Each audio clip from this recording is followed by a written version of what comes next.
बदलापूरमध्ये एनडीआरएफची team दाखल झालेली आहे। उल्हास नदीला पूर आल्याने बदलापूरमध्ये एनडीआरएफची टीम दाखल झाल्याचं कळतंय। आपत्कालीन परिस्थिती निर्माण झाल्यास एनडीआरएफची मदत होणार आहे आणि त्याच पार्श्वभूमीवर एनडीआरएफची टीम आलेली आहे आणि बदलापुरातून आढावा घेतलाय आमचे प्रतिनिधी स्वप्नील पाटील यांनी।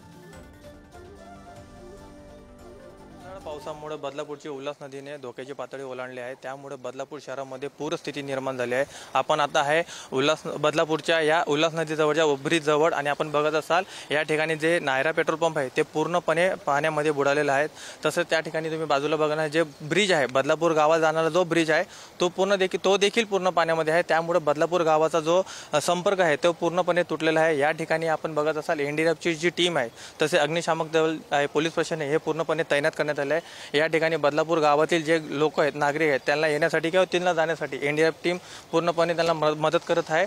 त्यामुळे उल्हास नदीने धोक्याची पातळी ओलांडल्यामुळे बदलापूर शहरामध्ये रमेशवाडी हेंद्रेपाडा या अनेक ठिकाणी लोकांच्या घरामध्ये तसेच किराणा दुकानामध्ये देखील पाणी भरलेलं आहे। 4-4 फुटापर्यंत या नदीचं पाणी आहे जे बदलापूर शहरामध्ये शिरलेलं आहे।